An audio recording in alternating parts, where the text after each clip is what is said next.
Wah, kita ada di mana nih Mas? Giling Sari. Giling Sari. Ya. Tepatnya kita ada di depan apa? PT Berkah Akikah Indonesia. Wis. Biasanya suka disebutnya Temanggung Akikoh, Pak. Bang Akiko. Iya. Oh, kok gitu kenapa? Karena Sikat. di mobilnya ada branding Temanggung Akikoh suka wirawiri di jalanan gitu kan. Makanya langsung masyarakat itu kenalnya Temanggung Akikoh. Oh, ternyata aslinya ini. Iya. Jadi dengan nyebut Temanggung itu kotanya, Akikoh itu kerjanya apa sih? Iya. Jadi Temanggung Akikoh langsung familiar di benak orang ya. Yes. Nah, Oke. sekarang kita tujuan ke sini pasti ada dong. Kayak biasanya menggali inspirasi, mencari informasi, Iya. meraih apa ya? Anak Pokoknya debak lah. kalau disebutin nanti pemirsa nggak penasaran. Cakep. Cakep. Benar. Yes. Nah, ini kita sudah ada di depannya Temanggung Akikoh dan langsung ketemu sama Pak siapa ini? Pak Galih. Pak Galih. Oke. Pak Galih itu mengelola ini Temanggung Akikoh. Iya betul, saya sebagai drivernya. Oh, drivernya. Kalau yang untuk manajemen biasanya siapa? Ada di dalam, Mas Hendra ada di dalam. Mas Hendra. Iya. Nah, kita langsung ketemu Mas Hendra ada di dalam. Ada di dalam. Yo. Ya, silakan. Ya. Oke. Oh, sedikit ternyata Pak. Oh, tempatnya ada gang ini ya. Mas Hendra. Ya Mas Galih, gimana? Wih, Monggo, Pak. Monggo. wih, waalaikumsalam warahmatullahi wabarakatuh. Mas Fahmi, sehat Mas Fahmi? Mas Galih, alhamdulillah sehat-sehat. Monggo, monggo. Wah, ini Mas Hendra lagi apa ini sama tim ini? Ini besok itu kan ada pesanan Mas, lagi bungkus-bungkusin bungkus-bungkusin kerupuk, goreng kerupuk, Oh, nyiapin bisa kardus gitu buat ya? besok. Iya, Hari ini dikerjain. iya. Lihat dulu dong. Monggo, monggo. Apa mau bantuin juga boleh kok Mas? Oh, ini covernya Jee. catering Bakin. Lo namanya di depan sana kok PT Akikah. PT Berkah Akikah Indonesia-nya. Bakin itu adalah Berkah Akikah Indonesia. Singkatan. Soalnya kan ada yang menembak itu juga perbakin. Wah, bukan itu Mas, bukan. Oh, lain. Persatuan Batuk Kinceling. Oh, Wah, itu Saya ngomong gitu, tapi yang dikhawatir. Nggak enak ya. Iya, jadi saya nggak ngomong gitu. Iya. Oh, soalnya kencing saya bar minyakan. Oh, gitu, Mas. Oh, jadi bukan apa-apa. Waduh. Glowing ya. Om Indra. Ye. Ya. Ini saya tuh sebenarnya pengen bantuin, Ye. tapi kalau saya bantuin takutnya nggak sesuai sama quality control dan standar yang sudah yang ditetapkan. Alasan iki Mas, alasan iki. Saya dengar-dengar itu katanya Bakin itu sudah penuh dengan sertifikat. Iya, alhamdulillah. Itu udah berstandar gitu loh, Pak. Bahkan sampai bikin kardusnya aja ada sertifikat. Iya, makanya nggak boleh sembarangan tangan. Gitu. Aku tuh curiga ketika Mas Fahmi mau bantuin tuh ada pamrih di belakangnya. Oh, Kalau apa? nggak tahu meseng sate. Wah, siap. Ada Mas besok tapi. Ada sate di bagian Terus ini Ye. kita jelaskan ini kita kan ada di dapur nih. Ye. Ini nuwun maaf, Ye. matur sewu. Ye. Nuwun maaf, matur sewu bener gak sih? Iya. Ya kita kan tadi dipersilakan sama Mas Galih ke sini. Ye. Jadi kita langsung bludus ke dapur. Oh, nggak apa-apa. Kita open house, open dapur, open kitchen ya, open kitchen. Open kitchen berarti mestinya sini ada etalase, ada kaca di Nah, ini kegiatan di dapur ini apa aja, Mas? Ya, Mas. Atau perkenalkan dulu ini siapa Oh, ini adalah tim kru kami. Kebetulan ini harusnya lebih dari ini, cuma yang masih standby untuk persiapan besok ini 2 karena ada bagian yang untuk menggoreng, bersih-bersih untuk besok ini Bu Ahan dan Bu Siti, salah satu 2 orang kru kami ini yang masih di sini. Tuhan, balik kanan dulu lihat ke kamera. Bu Siti. Ya. Nah, prokes nih. Ya, Gitu. beliau apa tugasnya ini kalau di dapur gini? Bu Siti sama Bu Ahan ini adalah tim leadernya. Jadi beliau yang menghandle setiap masakan. Terus rasanya seperti apa, quality controlnya di beliau. Tuh, jadi lidah beliau sudah ISO 9.100 ini isunya. Ini isu beliau 9.100 Bukan ini. ISO namanya babat. Bukan. Meskipun ada juga.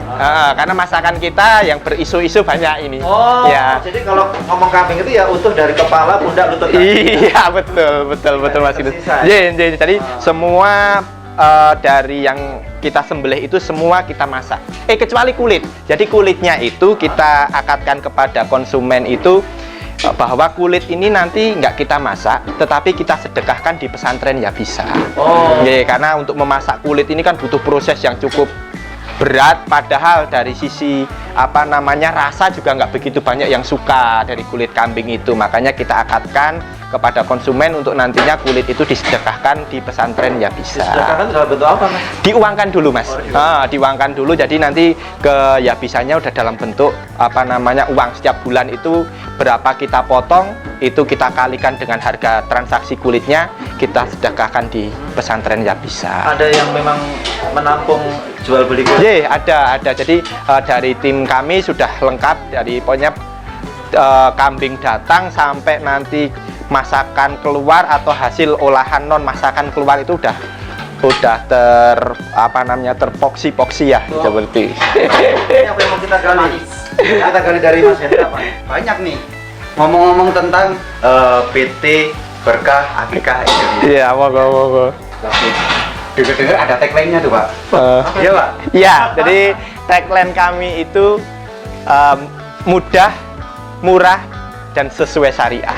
Dan Penjabarannya mudah itu nanti panjenengan itu ketika mau akikah di tempat kami itu cukup dengan HP. Jadi akikah dalam genggaman.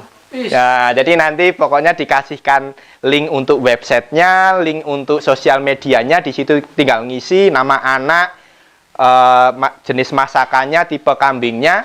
Nanti begitu dikirim langsung diolah sama admin kami, nanti baru dikasihkan ke konsumen udah dalam bentuk soft file. Apakah sudah sesuai atau belumnya? Ketika sudah sesuai maka konsumen itu tinggal nunggu di rumah, udah nggak perlu ngapa-ngapain sampai di rumahnya. Nanti ketika masakan itu sudah sampai ke rumah beliau baru dibayar.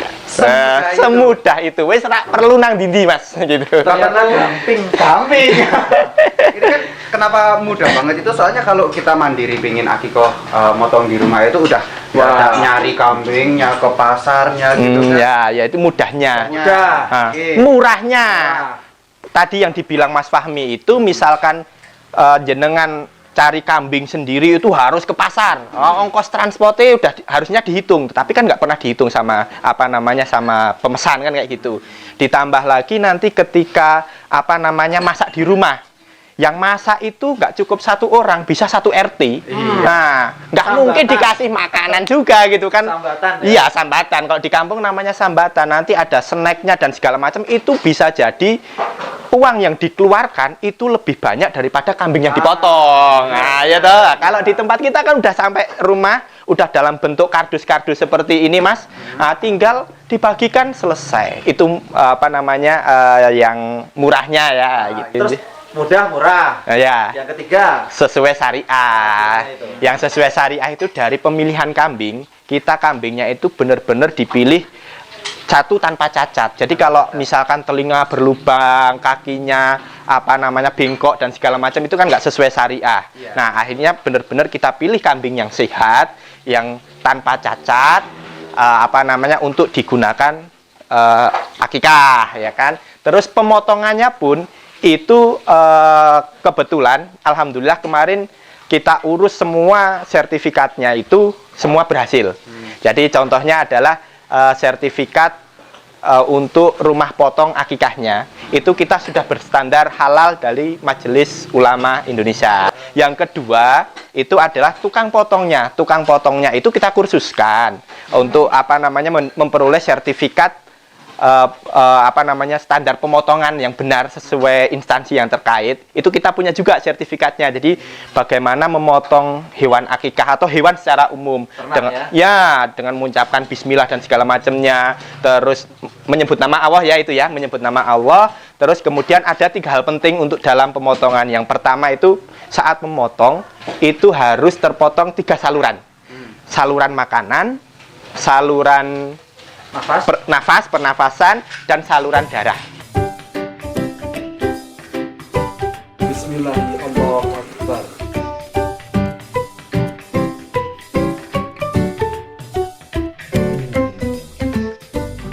Untuk dapurnya pun kita bersertifikat halal MUI. Jadi bahan-bahannya ini insya Allah dan selalu diupayakan tidak tercampur dengan bahan-bahan yang dilarang sesuai agama kita. Masuk alat-alat yang dipakai. Iya, kita nggak menggunakan kuas yang ada bulunya, Mas, karena kebanyakan kuas yang ada bulunya itu sate misalkan, sate kan kadang dikuasin ini. Nah, itu kuasnya itu kan banyak yang menggunakan bulu babi.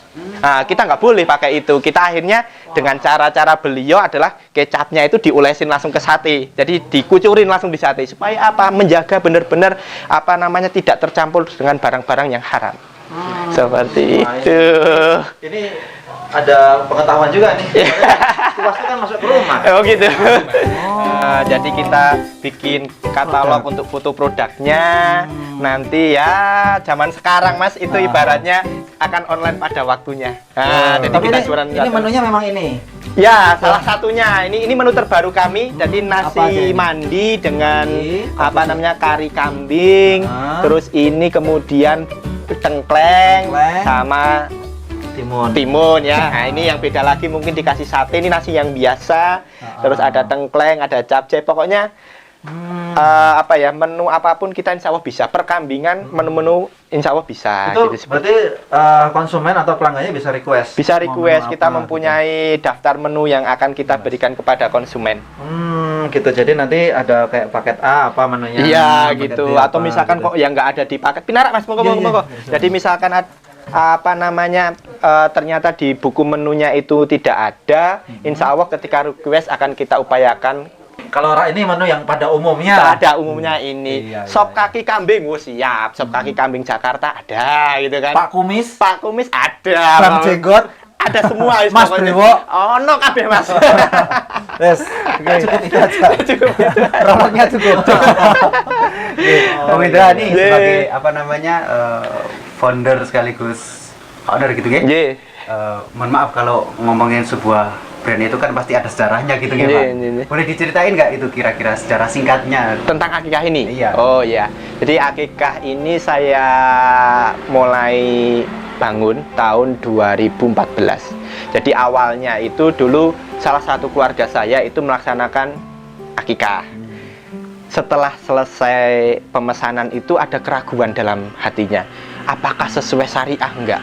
Karena dengan melihat lokasi di mana kami memesan itu kurang begitu, nilai-nilai Islamnya itu kurang begitu muncul. Kurang Ada meyakinkan. ya, ada tiba-tiba di depan rumahnya ada anjing yang sedang duduk nyantai gitu kan. Waduh, ini gimana ini? Apakah sesuai syariah enggak ini potongnya? Kan seperti itu. Nah, akhirnya dari situlah saya ini harus menciptakan sesuatu kenyamanan ketika orang beribadah. Maka saya ciptakanlah apa namanya usaha akikah ini agar ketika orang berakikah itu nggak berpikiran yang macam-macam seperti yang pikiran saya yang tadi itu.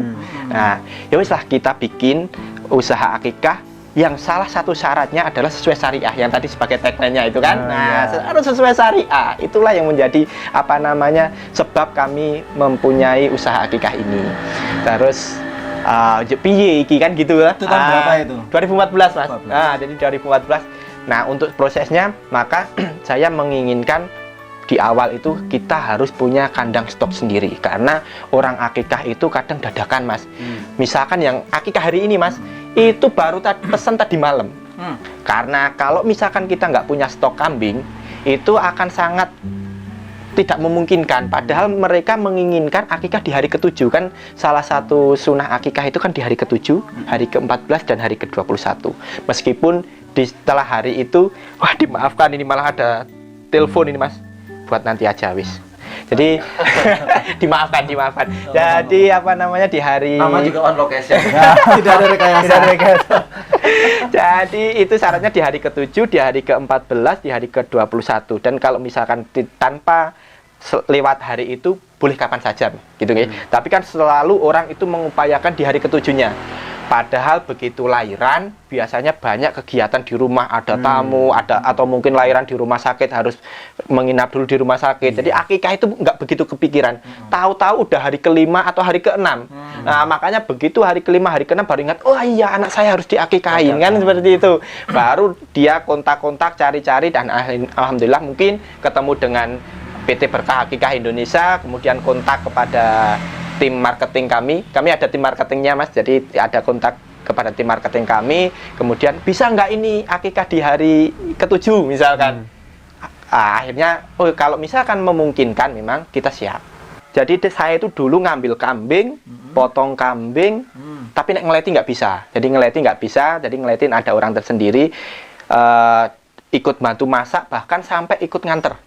Nah, ini nganternya awal-awal itu pakai mobil pickup, karena mobil pickup itu yang tadinya buat nganter kambing langsung kita cuci bersih, besok buat nganter masakannya kambing. Nah, itu di awal-awal mungkin sekitar 1 tahunan, Mas. Nah, alhamdulillah dengan berkembangnya usaha, Allah berikan saya kemudahan untuk memiliki mobil yang khusus buat pengantaran, yang sampai saat ini mungkin panjenengan bisa lihat ada mobil promosi nggak apa-apa ini ya. Luxio putih, ada tulisannya Temanggung Akikah atau Magelang Akikah. Nah, itu mobilnya. Kemudian saya mempunyai semacam apa ya, niat bahwa 35% dari keuntungan yang saya terima ini harus saya berikan kepada sesuatu yang hubungannya dengan agama. Karena ini kan 35%. Ini 35%-nya saya berikan karena saya teringat ini, Mas, hadis dari Abu Hurairah yang mungkin Mas Fahmi atau Mas Kris yang lebih paham ya, karena saya nggak begitu ingat apa namanya matan hadisnya, yang berbunyi, yang intinya dalam bahasa Indonesia itu ada seorang sahabat yang kemudian kebunnya itu selalu diberikan awan itu.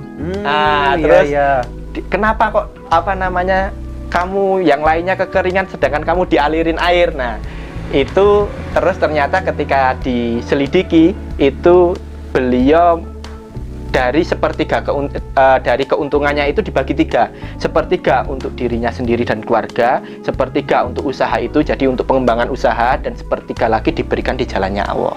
Nah, seperti itu.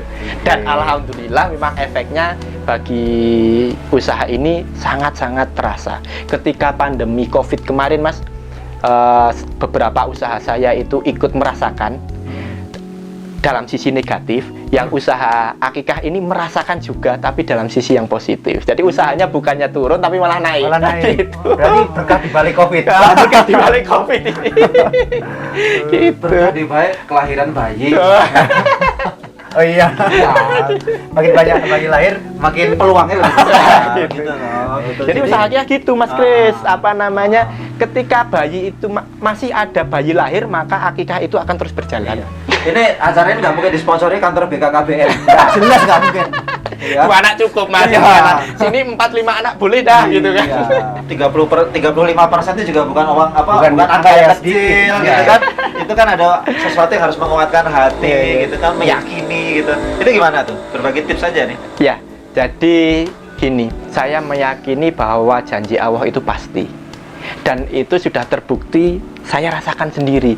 Saya mempunyai beberapa usaha, misalkan resto ataupun properti di sisi yang lain. Ketika usaha ini ada COVID, ini imbas COVID, resto ini tutup, Mas. Nah, terus properti itu juga apa namanya nggak secepat sebelumnya COVID gitu kan. Tetapi di akikah ini karena yang sepertiga ini yang akikah, yang lainnya belum. Oh, jadi ketebak kenapanya.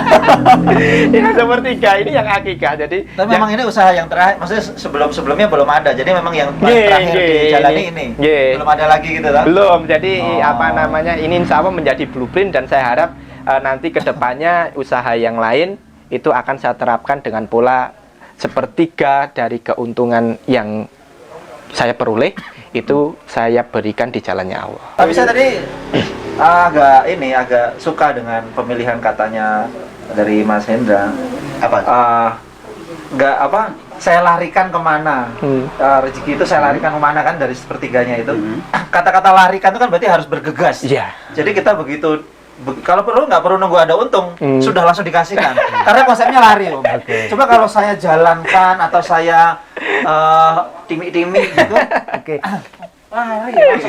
kalau di awal kan semuanya saya tanganin. Nah, ketika semua itu udah ditanganin oleh tim, makanya kan saya hanya melakukannya itu ketika di akhir bulan, akhir periode bulanan. Jadi ketika transaksi-transaksi itu sudah dikumpulkan, terus saya memperoleh keuntungan berapa, baru sepertiganya itu dipotong dan diberikan ke Yapisa. Kalau akhir-akhir ini, karena kalau per transaksi sekarang sudah tidak mungkin, karena saya setiap hari nggak bisa kontrol Nah, sudah ada timnya masing-masing. Misalkan di dapur sudah ada quality controlnya sendiri, nanti di marketing udah ada quality controlnya sendiri, nanti di bagian delivery itu udah tersistem ya, mungkin seperti itu. Akikah itu kan memang sudah dari zaman dulu, Yeah. tapi sistem yang digunakan itu adalah kekinian, cara-cara kekinian. Ya, orang milenial lah kita. Milenial. Tunggu di rumah barang datang. Tunggu di rumah barang datang. Bayarnya pun bisa di rumah. Ah, bayar bisa di rumah, mau transfer boleh, mau cash juga siap. Ya, ya, Jadi ya. yang paling mudah dirasakan Paling oleh mudah. konsumen, monggo. Gitu. Prinsipnya berarti memudahkan. Ya, jadi ibadah itu harus dimudahkan, Mas. Jadi akikah ini kan dua arah, gitu. Jadi akikah itu ibadah yang mempunyai dua arah. Yang pertama itu arah ke atas atau vertikal, itu adalah hablum minallah. Bagaimana seorang hamba itu melaksanakan syariat yang ditentukan oleh Allah melalui Rasulnya. Nah, itu yang hubungan kita ke atas vertikal. Dan akikah itu ternyata mempunyai hubungan horizontal juga, Mas. Jadi ketika ada anak lahir, itu kan ada kebahagiaan dari orang tuanya. Nah, kebahagiaan inilah yang dibagikan kepada tetangganya, kepada saudaranya, kepada handetolannya dengan cara memberikan masakan akikah itu yang tadi dipesan di PT Berkah Akikah Indonesia. Yes.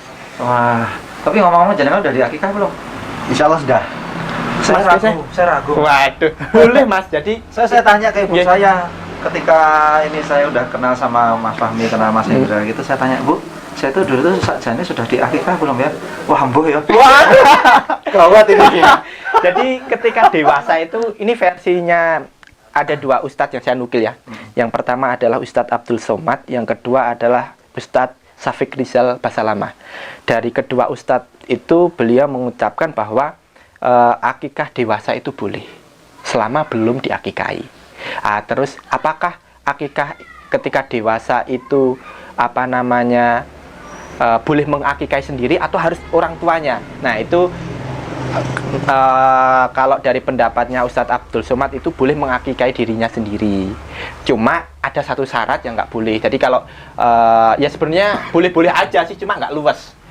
Udah nggak perlu dicukur, Mas. Jadi misalkan Mas Kris akikah, udah nggak perlu dipotong rambut dulu, rambutnya ditimbang, diganti dengan merah, atau diayun-ayun di mana kipan, itu nggak perlu itu. Adain kajian di rumah. Tapi saya request kalau mau diadain kajian yang itu majelis taklim ibu-ibu. Wah, bukan majelis taklim ya, yang mungkin yang glowing itu, Mas. Tapi memungkinkan ya, Mas? Gitu, Kayaknya saya ngambil paket yang paling kecil aja deh, Mas. 1.300.000. 1.600.000. Wah, itu temennya. Temennya yang ngabarin berarti baru di Tapi enggak. Kalau buat Mas Kris boleh lah nanti, nggih. Oh. Tapi ada syaratnya, Mas Kris. Apa? Nanti masakannya kita kan ada program juga nih. Programnya adalah berbagi akikah untuk santri penghafal Al-Qur'an, untuk pesantren, atau untuk anak-anak di panti asuhan. Nah, jadi kalau ada yang melakukan program itu biasanya kita kasih spesial price. Jadi harga khusus. Kenapa? Karena ini udah ibadah plus ibadah. Maka saya manek saya nggak ikut campur di situ gitu kan. Misalkan ini 2 juta, ya wis tak potong nanti supaya memberikan kemudahan juga gitu. Diskonnya nggak usah disebutin di sini. Nggak usah. Nanti Mas off the Fahmi, record. Oke. closing in the time. Time to closing. Time to closing. Apa ini? Oke. Jadi dari yang tadi dipaparkan sama Om Hendra terkait dengan unit usaha beliau yang beliau geluti ini, ternyata ada satu hal yang menurut kita cukup membuka mata kita, nggih. Ternyata berkah akikah ini melarikan 35%-nya itu ke jalan ibadah. Dan dari situ kemudian Om Hendra mengakui sendiri, merasakan sendiri bahwa ternyata di balik itu semua kemudian mendapatkan kemudahan demi kemudahan serta pertolongan demi pertolongan gitu. Ketika musim Covid sedang menyerang, usaha yang lain jatuh, ternyata akikahnya malah semakin tumbuh. meningkat. Dari situ kemudian kita menggarisbawahi ternyata di balik nikmat dan pertolongan yang diberikan itu pasti ada sebabnya. Maka dari keuntungan yang kemudian diberikan ke jalan Allah itu yang menjadi sebab kenikmatan demi kenikmatan serta pertolongan Allah itu terus berdatangan. Mengalir ya. Iya, ketika seseorang percaya dengan janji Allah, insya Allah janji itu akan datang kepadanya. Janji mana? Janji yang ketika seorang berniaga dengan Allah, maka ijaratan lan tabur, sejatinya dia itu sedang berniaga yang tidak akan pernah rugi. Itu kayak udah kurang lebih. Monggo ini ustaznya, saya tak manut-manut jamaah. Ya itu. Kenapa saya berteman dengan Fahmi? Karena itu. Iya. Iya. Karena kenapa saya berteman dengan jenengan? Karena diskon. Itu lagi-lagi sepakat sama saya kan? Kan saya kan pengen berteman dengan penjual minyak wangi. Ya udah, gitu ya Mas Hendra ya. Sukses selalu, kami mau pamit dulu. Terima kasih banyak. Semoga apa yang Mas Hendra cita-citakan dapat diijabah Allah. Amin amin. Terima kasih atas kedatangannya. Jangan kapok. Besok datang ke sini nyembelih sendiri. Oh, masukin koin udah Udah siap. ya bareng Mas. Jadi monggo-monggo dherekaken. Waalaikumsalam warahmatullahi wabarakatuh.